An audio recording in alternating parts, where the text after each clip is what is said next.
여러분 혹시 최근에 AI를 많이 쓰고 계시나요? 네. 요즘 AI가 급속도로 발전하고 있고요. 또한 확장되는 시기라 해도 과언이 아닐 정도로 AI가 우리의 생활에 굉장히 깊숙이 들어와 있습니다. 다양한 종류의 AI가 개발되고 있고요. 또 앞으로는 이게 통합적으로 발전되는 AGI, 그러니까 지금 이 AI는 한 가지만 잘할 수 있다고 하는데요. 여기에 제너럴이라는 G가 들어가서 여러 가지를 잘하는 그런 AI가 생긴다고 합니다. 그래서 요즘은 앞으로 인간다움을 증명하는 것이 굉장히 중요하다 이렇게 말해요. 예전에 일을 잘하면 어떻게 말하죠? 와, 기계 같아 이렇게 말했잖아요. 최근에는 인공지능이 너무 이제 일을 잘하니까 와, 이거 사람이 한 것 같아 라고 이렇게 말한다라는 거예요. 그래서 좀 더 인간적인 것이 굉장히 중요한 시대가 되었다. AI 시대에는 사람의 터치가 더 중요하고 더더욱 인간다움이 중요한 시대가 되었다 이렇게 말을 합니다. AI 시대가 더 인간다움을 요구하는 것 같이 오늘날 그리스도인들도 더 그리스도인다움 그리고 믿음 있음을 보여주는 자기 증명의 시대가 왔다라고 말씀드릴 수 있습니다. 우리는 최근에 보통 많은 사람들이 주일 예배를 한 번 드립니다. 예배를 일주일에 한 번 드리는 것이죠. 물론 어떤 분들은 새벽 기도를 가기도 하고 또 중간에 있는 수요 예배나 금요 기도에 가시는 분도 있지만은 많은 사람들이 그렇지 않다라는 거예요. 기도와 큐티를 하죠. 그러나 간헐적으로 하죠. 매일 하기는 어렵다라는 거예요. 이런 상황 속에서 우리의 믿음을 얼마나 잘 유지할 수 있는가 하는 것은 참 쉽지 않다라는 생각이 들었습니다. 우리 사회가 기독교에 대한 실망이 많습니다. 부정적인 인식이 만연한 이 사회에서 그리스도인은 어떻게 믿음의 삶을 살게 될 것인가, 그리고 하나님 뜻에 따라 세상을 어떻게 세워갈 건가 하는 것은 참 어려우면서도 우리가 해야 되는 그런 일이 되어졌습니다. 우리 사회는 교회에 대해서 그리스도인 다움에 대해서 증명하라고 말하면서도 굉장히 까다롭게 보고 평가하고 있습니다. 그러면서 어떤 때는 또 어떤 사람들은 기대조차 안 하는 것을 보게 되면서 참 안타깝다라는 생각이 들어요. 이런 시험대에 있는 이 시대 속에서 우리는 어떤 믿음의 원리와 방식을 가지고 살아야 할까요? 오늘 본문은 예수님께서 본격적인 사역을 하시기 전에 마귀의 시험을 먼저 받으셨던 사건이 기록되어 있습니다. 누가는 기록하기를 예수님이 성령 충만한 가운데서 광야에서 40일 동안 계셨다고 해요. 근데 이 40일 동안 그냥 계신 것이 아니라 무엇을 하셨죠? 아무것도 먹지 않으셨습니다. 금식을 하셨습니다. 그리고 그 이후에 마귀에게 시험을 받으셨습니다. 자, 여기 좀 헷갈리는 부분이 나와요. 우리는 보통 마귀라고 하지 않고 어떤 단어를 더 쓰죠? 사탄이라고 더 많이 쓰죠. 여기 마태복음에 보게 되면은 마태복음 4장에 보게 되면 똑같은 사건이 나오거든요. 거기에는요, 마귀로 표현하다가 예수님께서 이렇게 말씀하신다. 사탄아 물러가라. 이 마귀와 사탄이 같이 혼용되고 있습니다. 사실 이 마귀와 사탄은 하나예요. 그런데 이 사탄은 히브리어식 표기이고 마귀는 헬라어식 표현이라 말할 수 있습니다.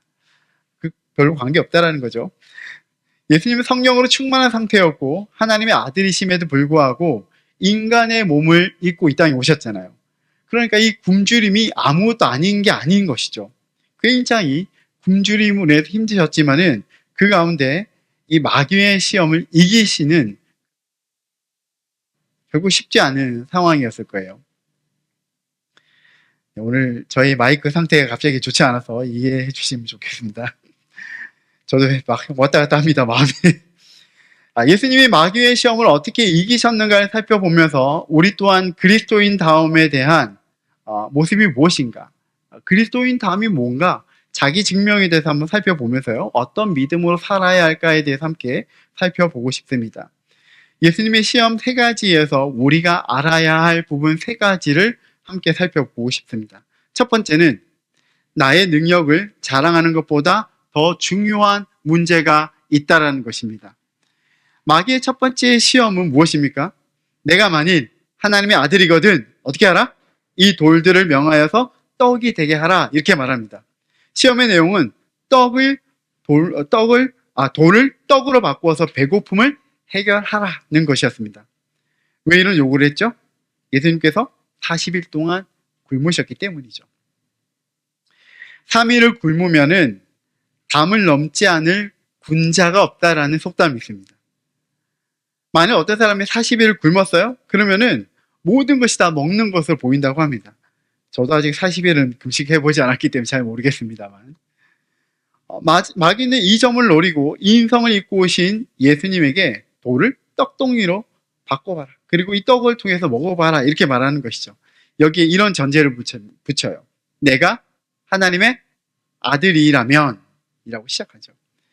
이는 예수님이 하나님의 아들이라는 것을 마귀가 부인하는 게 아니에요. 인정해요. 그런데 예수님이 가지고 있는 능력으로 굶주림을 해결해 보라. 이렇게 말하고 있는 것입니다. 여러분, 우리가 잘 알다시피 이제 조금 뒤에 보면 예수님께서 많은 기적들을 행하셨는데 물을 무엇으로 바꾸셨죠? 포도주로 바꾸셨어요. 예수님은 보리떡 5개와 물고기 2마리로 5,000명을 먹이셨고 12광주리가 남게 하는 기적을 행하신 분이십니다. 그러니까 이 돌을 떡으로 만드는 것은 아무것도 아닌 것이죠.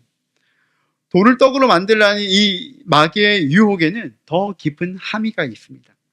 마귀는요, 예수님이 하나님의 구속 계획 가운데 이 땅에 오셨다라는 것을 알고 있었습니다. 하나님의 아들인 것도 알고 있었습니다. 예수님이 그 계획을 위해서 예수님 자신이 어떤 절제를 하기보다는 당장 이 피로를 채우면서 그 소명의 길을 걸어가는 것을 잊게 하려는 함정을 파고 있는 것이죠. 예수님이 하나님이 주신 소명보다 자신의 개인적인 욕구를 충족하는데 더 우선하라고 유혹하고 있는 것입니다. 예수님의 공생의 기간을 보게 되면요, 사람들은 메시아를 통해서 많은 회복을 구했고요, 또 만나를 먹는 기적과 같은 일을 기대했던 것 같습니다. 요한복음 6장 30절 말씀에 보게 되면 이런 말씀이 있습니다. 사람들이 물어봐요. 우리가 보고 당신을 믿도록 행하시는 표적이 무엇입니까? 도대체 당신은 무슨 일을 하십니까? 이렇게 말하죠. 성경에 보게 되니까 하늘에서 그들에게 떡을 주어서 먹게 했다고 하는데 우리 조상들은 광야에서 만나를 먹었다고 하대요? 그럼 저희도 이 떡을 주십시오라고 사람들이 요청하는 거예요. 마귀는 이것을 이용하는 것이죠. 당신이 메시아라면 이것을 증명해 보아라고 하는 거예요. 마귀는 이런 일을 통해서 너 스스로 널 증명해 봐라. 너에게 능력이 있음을 보이라고 부추기고 있습니다. 이때 예수님의 대답은 무엇이었습니까? 4장 4절의 말씀이죠. 예수께서 대답하실 때 기록된 바 사람이 떡으로만 살 것이 아니라 하였느니라 이렇게 말합니다. 자, 이 말씀은 그냥 하신 말씀이 아니라 성경의 말씀을 인용한 것입니다. 신명기 8장 3절에 보게 되면 나오는 말씀을 인용한 거예요. 여기 보게 되면 여기 노란색 부분이 이렇게 나와 있습니다. 내 조상들도 알지 못하던 만나를 내게 먹이신 것은 사람이 떡으로만 사는 것이 아니요 여호와의 입에서 나오는 모든 말씀으로 사는 줄을 내가 알게 하리라 하는 이 말씀을 인용한 거거든요. 근데 이 내용이 보게 되면 광야에서 이 떡이라는 것은 그냥 떡이 아니에요. 그 떡을 누가 주신 거예요? 하나님이 주신 거예요. 하나님이 주시는데 여기 어떻게 말합니까? 그 떡을 주시는 분은 하나님인데 이 떡을 통해서 너가 맛있게 먹고 그냥 좋아하고 그 정도가 아니라 이 떡을 먹으면서 우리가 진짜 먹어야 될 떡이 있는데 그것은 뭐냐면 여호와의 입에서 나오는 모든 말씀으로 우리가 살아야 된다는 것을 알아야 된다 이렇게 말하는 것이죠. 우리가 어떤 상황 가운데 있을지라도 하나님을 신뢰하고 믿고 살아가는 것이 너무 중요하다. 우리 당시가 먹고 사는 이것보다도 주님을 신뢰하고 믿고 따라가는 것이 너무 중요하다고 모세가 적었거든요. 근데 그 말씀을 가지고 예수님께서 인용한 것이죠. 내가 지금 당장 먹는 것도 중요하지만은 여호와의 뜻에 따라 살아가는 것이 중요하다고 말하면서 이 신명기 8장의 말씀을 인용한 것이죠. 광야에서 중요한 것은 만나를 받아 먹는 기적보다 하나님에 대한 믿음과 신뢰를 가지고 자신의 삶을 컨트롤해 가는 것이었습니다. 매일마다 먹을 일용할 양식을 주시는 하나님에 대한 신뢰 속에서 끝없는 광야의 길을 흔들림 없이 살아가는 것이었습니다. 예수님 역시 돌을 떡으로 만들어 먹는 것보다 중요한 것은 하나님께서 이 땅에 보내신 그 목적을 행하는 것이었습니다. 그 길을 걸어가신 것이었습니다. 예수님은 철저하게 하나님의 그 계획의 성취를 위해서 절제하는 길을 걸어가셨습니다. 이 절제는요, 다른 말로는 온유라고 표현할 수가 있습니다. 할 수 있는데 하지 않는 것, 절제하는 것이죠. 유명한 설교자 중에서 윌앤 위어스비라는 사람이 있습니다. 이 사람이 이렇게 말해요. Meekness is not weakness라고 말합니다. It is power under control. 온유는 약함이 아니다. 오히려 절제 아래에 있는 강한 힘이라는 거예요. 온유한 사람은 힘이 있는 사람이에요. 이게 우유부단한 사람이 아니라는 거예요. 힘이 있는데 절제하면서 그 힘을 가지고 살아가는 사람, 그 사람이 진짜 힘이 있는 사람인 것이죠. 예수님은 힘이 있는 분이었습니다. 그 많은 기적들을 행할 수 있었고요. 그 돌을 떡으로 만들 수 있는 분이었습니다. 그런데 하지 않았어요. 예수님은 당장 돌을 떡으로 만드실 수 있지만은 주님의 계획과 뜻에 따라가는 삶을 위해서 절제하시는 온유함을 보여주셨습니다. 사람이 떡으로만 사는 것이 아니요 여호와의 입에서 나오는 모든 말씀으로 사는 것이 어떤 것인지를 보여주신 것입니다. 이 시대는 우리에게 능력을 계속 요구합니다. 그리고 우리는 역시 능력이 있는 사람이 되고 싶어요. 그렇지 않습니까, 여러분? 저는 능력 있는 사람이 되고 싶습니다. 그 능력으로 자신을 증명하고 싶고 그 능력으로 좀 더 나은 삶을 살고자 하는 그 욕망이 있습니다. 그래서 이 시대가 요구하기도 하지만 저도 저 스스로에게 늘 그렇게 말합니다. 좀 더 능력 있는 삶이 되어야 한다라는 것이죠. 목사로서 설교를 잘하고 목회 잘하고 그러면 좋겠죠. 그런데 하나님 나라의 그 복의 소리, 그 복의 소리는 뭐죠? 복음이죠. 복음은 그런 것들이 단지 복이라고 말하지 않습니다. 능력을 보여주기보다는 능력을 가지고도 절제할 줄 알고 주님의 뜻을 위해서 능력을 잘 사용하는 것이 더 중요하다고 말하고 있습니다. 능력을 많이 함량하고 훈련하는 것은 너무 중요합니다. 그러나 그것을 사용하는 온유함과 절제가 더 중요하다는 거예요. 하나님 말씀으로 그 부르심의 삶을 알고 훈련된 능력으로 온유함으로 살아가는 우리가 되어야 하겠습니다. 저는 믿음을 가졌다는 것은 방향을 가지고 있다고 생각합니다. 그리스도인은 성경을 통해서 하나님 나라를 이해하고 그리고 그 안에서 자신이 가야 될 방향을 볼 줄 아는 거예요. 하나님 나라의 큰 그림, 청사진을 가지고 있고요. 그 가운데 나는 오늘 어디에 있는가, 어느 방향으로 가야 되는지에 대한 분명한 내비게이션을 가지고 있는 것이죠. 그러니까 그 내비게이션 가운데 가는 그 길 가운데 있는데 때로는 뭔가 장애물이 생겨요. 어려움이 생겨요. 유혹이 생겨요. 그런데 그 유혹에 쉽게 넘어갈 수 있지만 넘어가지 않는 것이죠. 왜요? 가야 할 길이 있는 것이니까. 예수님 바로 그렇게 하셨던 것입니다. 저는 이 첫 번째 예수님의 시험에서 본 것은 바로 절제였습니다. 절제. 이 절제를 가진 우리 모두가 되었으면 좋겠습니다. 두 번째는요. 우리의 인생의 주인과 우선순위가 바뀌지 않아야 한다는 것입니다. 마귀는 예수님을 이끌고 천하만국을 보여줍니다. 이렇게 말하죠. 내가 만일 내게 절하면 이 모든 것들, 모든 영광과 권위를 주겠다. 이렇게 말하죠. 마귀는 예수님에게 이렇게 말합니다. 너도 사람이잖아. 모든 사람과 똑같이 욕심과 열망을 가지고 살아라. 모든 사람처럼 똑같이 살아라. 내가 다 줄게. 다만 나를 섬기면 된다고 그렇게 말합니다. 다 줄게. 다 가질 수 있어. 오늘날 사람들이 가장 좋아하는 말 중에 하나가 이거 아닐지 모르겠습니다. 짧은 시간 안에 많은 부, 명예, 권력을 가지기를 원합니다. 학교를 졸업하자마자 사람들이 부러워할 만한 일과 연봉을 가지면 너무 좋죠. 아직 학교 다니는 사람들 있잖아요. 학교에서 교수님이 나를 불러가지고 내가 너를 나의 후계자로 삼고 싶어. 너 앞으로 대학원 다니고 나의 길을 따라왔으면 좋겠어 라고 하면 싫나요? 일단 기분 좋잖아. 안 할 거라도 기분 좋을 것 같은데, 그렇죠? 실력이 출중해서 내가 하고 있는 그 일 가운데에 소문난 실력자가 되는 것은 너무나 좋습니다. 그와 함께 자연스럽게 따라오는 명성과 부와 위치와 권력을 싫어하는 사람은 아무도 없어요. 이런 것들 모두가 나쁜 것이 아닙니다. 우리가 살아가는 세상에 존재하는 것이고 언제든지 우리가 누릴 수 있는 것입니다. 다만 문제는 그것들이 나의 주인이 되어지고 나의 전부가 되어질 때 그것이 바로 문제입니다.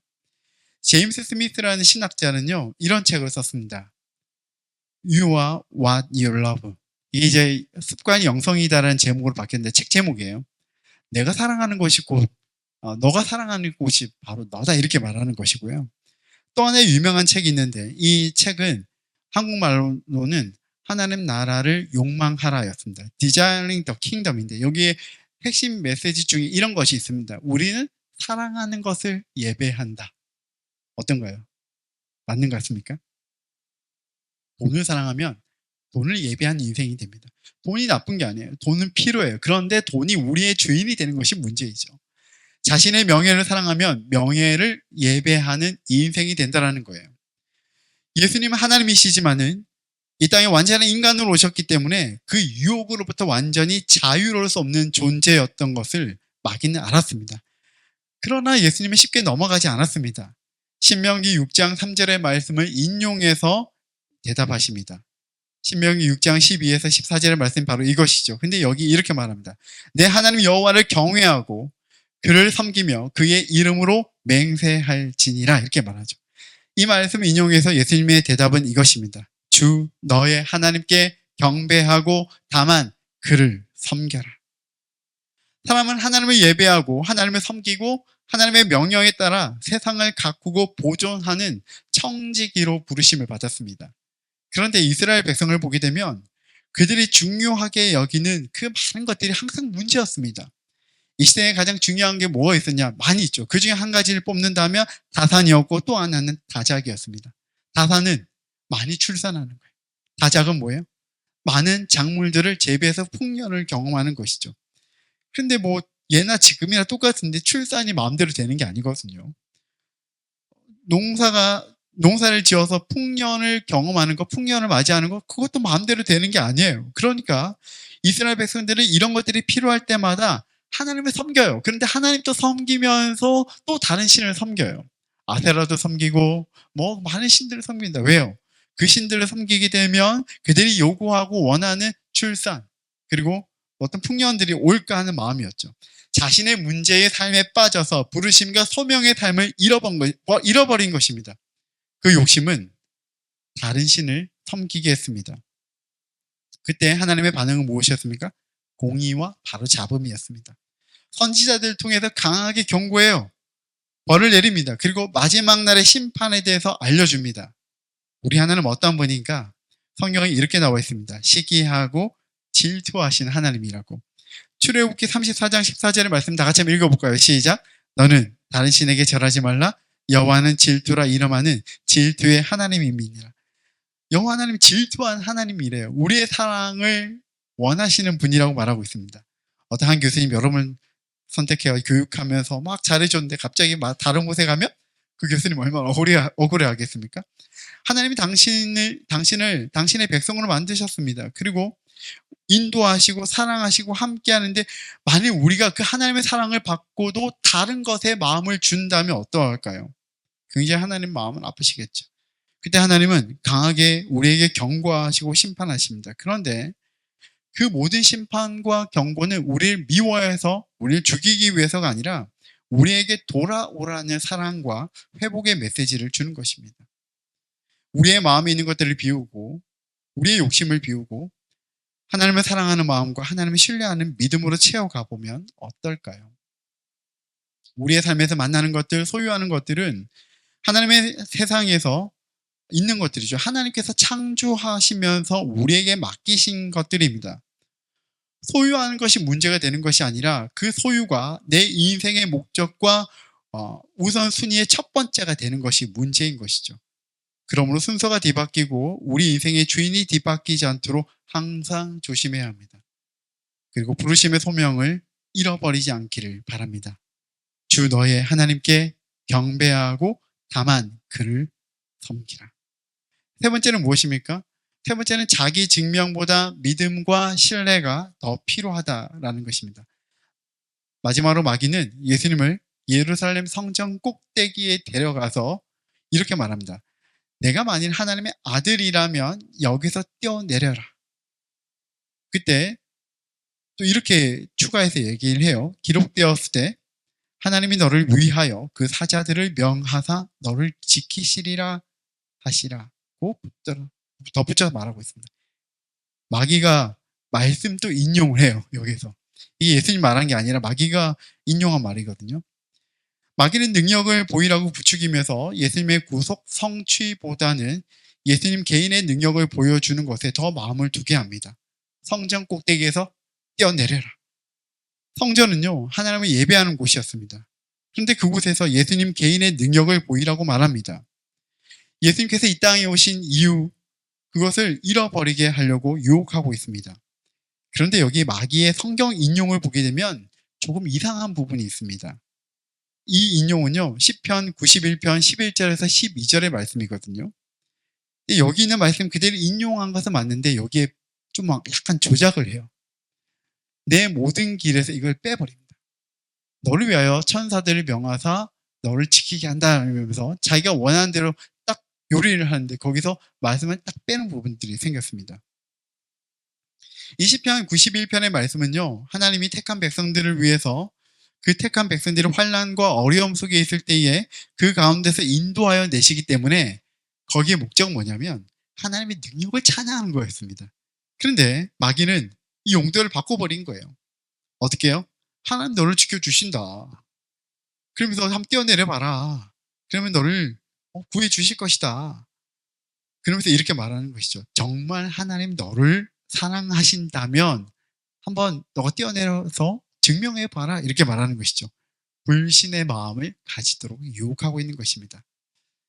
예수님은 하나님의 아들 되심을 증명해야 됐을까요? 만약 누가 저에게 안 쉬고 1km를 뛸 수 있냐고 물어보는 것과 전 비슷하다는 생각이 들었습니다. 누가 저한테 물어보면 저는 어떻게 말할까요? 네, 1km 충분히 뛸 수 있다라고 말하겠죠. 그 정도는 당연히. 한번 뛰어볼까요? 이렇게 말할 것 같아요. 예수님께서 이 시험대로 행하는 것은 아무 문제도 아니에요. 예수님이 자존심 상해가지고 내가 그 정도 못할까봐 이렇게 말할 수 있지만은 또 그러면서 한번 보여줄까? 이렇게 할 수 있지만은 그렇게 할 때에 마귀는 바로 큰 존재가 되어 버리는 것이죠. 예수님은 앞으로 새로운 성전이 되실 분이에요. 제가 몇 번 말씀드렸는데 예수님은 이 땅에 오셔서 새로운 언약 되신 예수님이고 또 하나는 성전이 되신 예수님이거든요. 성전이 바뀌어요. 예수님의 성전 되심, 하나님 나라의 회복, 성육신의 의미가 있는데 이것을 가볍게 여기는 그런 올무가 되는 것이죠. 이때 예수님의 대답은 무엇이었습니까? 주 너의 하나님을 시험하지 말라였습니다. 이 말씀은 신명기 6장 16절의 말씀을 인용했습니다. 신명기 6장 16절을 보게 되면 이런 말씀이 있습니다. 너희가 마사에서 시험한 것 같이 너희의 하나님 여호와를 시험하지 말고. 그런데 이 성경을 지은 사람이 이제 모세오경이니까 모세 아니겠습니까? 근데 모세가 출애굽기 말씀을 가지고 이 신명기 말씀에서 인용한 것이었습니다. 그럼 출애굽기 17장 말씀을 보게 되면 이 내용이 나와요. 이 17장 7절에 보게 되면 마사 브리바라고 하는 곳이 있는데 여기서 이제 이스라엘 백성들이 막 다투거든요. 그래서 여기서 이제 여호와를 시험하여 이르기를 주님 우리에게 물을 주시고 우리를 인도하신다는 것을 한번 보여주세요. 이 능력을 보여주시면 여호와께서 우리 중에 계신가 안 계신가 저희가 알 것 같아요. 이렇게 말하거든요. 이 말씀을 인용하면서 신명기에서는 너희가 마사에서 시험한 것 같이 너희 하나님 여호와를 시험하지 말라라는 이 말씀인데 예수님 바로 이 말씀을 들고 오신 거예요. 예수님 이 말씀을 통해 가지고 너는 하나님을 시험하지 말라. 예수님 그렇게 말씀하고 있는 것이죠. 문제는 안타깝게도 우리는 이런 마귀의 유혹에 너무 잘 넘어간다라는 거예요. 우리의 신앙을 하나님이 부르신 그 부르심대로 살아가기보다는 좀 더 우리를 위한 신앙으로 전략하고 우리를 위해 하나님이 과연 계시는가? 하나님 우리의 그 기도 가운데 응답하시는가? 이런 데 사용하도록 마귀는 늘 유혹한다라는 거예요. 우리의 인생에 필요가 있다면 우리가 하나님께 구하는 것 저는 맞다고 생각합니다. 그것은 당연하죠. 우리가 구하고 두드리고 찾는 것은 너무 당연한 것입니다. 그런데 그것들을 꼭 얻겠다는 그 마음 하나로 내가 이거 반드시 얻어야 되기 때문에 응답받아야 하기 때문에 주님께서 한번 과연 하시는지 안 하는지 한번 보자. 야 내가 정말 주님의 사랑받는 자녀가 맞는지 안 맞는지 한번 보자라고 그렇게 기도한다면 그것은 문제가 있다라는 거예요. 하나님께 조건을 달거나 사랑의 하나님, 구원의 하나님이신 것을 증명해서라도 내 기도를 들어달라고 하는 것은 자신의 욕심, 자신의 존재감, 자신의 인생을 위해서 하나님을 시험하는 것이라고 말하고 있습니다. 정말 하나님의 도움이 필요하다면 구해야 됩니다. 그런데 하나님을 신뢰함으로, 겸손함으로 구하는 것이 맞습니다. 그 결과도 주님께 맡겨 드리는 것이죠. 우리가 구하고 두드리고 찾을 때에 하나님은 가장 좋은 것으로 주시는 분이라고 말하잖아요. 좀 정리를 해보고 싶습니다. 이 예수님의 광야의 시험을 통해서 우리가 배우게 되는 것은 무엇일까요? 크게 세 가지를 살펴보았는데요. 첫 번째는 예수님은 사망 권세를 이기시는 분이라는 거예요. 이 시험은 곧 예수님이 누구신가를 보여주는 사건이 되었습니다.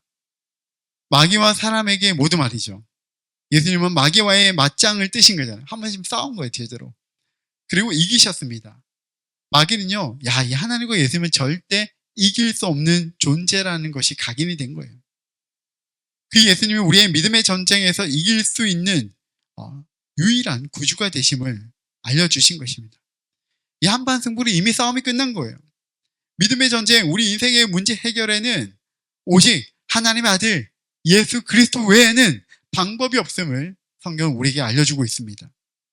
그래서 우리는 예수님이 우리 인생의 주인 되심을, 구주 되심을 믿어야 한다고 가르쳐주고 있는 것이죠.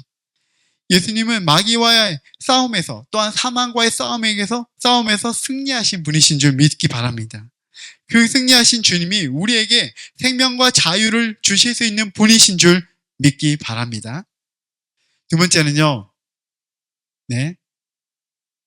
믿음의 전쟁에서 승리하는 비결을 알려주십니다. 먼저는 성령 충만으로 승리할 수 있습니다. 성령에 대한 얘기가 나와요. 성령이 이끌리셔서 이곳에 광야로 나가셨고 그 가운데 승리하신 것이죠. 아무것도 먹지 않으면 육체의 고통을 주는 것 같지만은 오히려 그 가운데 각성되어지고 성령님 안에서 그 주어진 능력 안에서 이기셨다는 것을 보여주고 있습니다. 우리도 가끔 금식은 하죠. 기도는 안 하고 성령 안에서 깨어짐 없이 한다면 그것은 금식 기도가 아니라 굶식이라는 생각을 많이 해봤습니다. 요즘 점점 이제 우리가 금식을 잘 안 하긴 하지만요. 그런데 중요한 것은 여기서 성령 충만이죠. 에베소서 5장 17절에서 18절을 말씀해 보게 되면 성령 충만함을 받으라고 말하고 있습니다. 그 성령 충만을 할 때에 우리가 하나님의 은혜를 경험할 수 있고 우리의 모든 믿음의 전쟁 가운데 승리할 수 있는 것입니다. 또 하나는요, 이 믿음의 전쟁에서 승리하는 비결은 바로 말씀이죠. 예수님이 이 모든 시험을 무엇으로 이기셨습니까? 말씀으로 이기셨습니다. 신명기 말씀을 인용해서 그 말씀으로 이기셨습니다. 말씀을 많이 아는 것 중요하죠. 특별히 저는 이 말씀을 한 절 한 절 묵상하면서 그 말씀을 내 마음에 저장하고 그 말씀을 사용할 줄 아는 것이 참 중요하다는 생각이 들었습니다. 하나님의 말씀, 성령의 검이 최고의 무기라고 에베소서 6장에 나와 있는 것을 우리는 지난달에 함께 나누어서 알고 있습니다. 오랜 시간 동안 질적으로 풍성한 말씀의 검을 준비하는 우리 모두가 되기를 바랍니다. 세 번째 우리가 배울 것은요, 우리의 믿음의 전쟁은 계속되고 있다는 거예요. 왜냐하면 이 누가복음 4장 13절에 마지막에 이렇게 말합니다. 마귀가 모든 시험을 다한 후에 어떻게 말하죠? 얼마 동안 떠나니라. 얼마 동안 떠났다 이렇게 말하죠. 그러니까 얼마 동안 떠난 것이 완전히 떠난 것이 아닌 것이죠. 완전한 주님의 나라가 다시 오기까지 우리는 하나님의 자녀이지만은 우리를 넘어뜨리려는 그 사탄의 시험은, 마귀의 시험은 끝이 없습니다. 마귀는 여전히 하나님 나라에 기생하고 있고요. 우리를 한 명이라도 더 넘어뜨리려고 유혹하고 있습니다.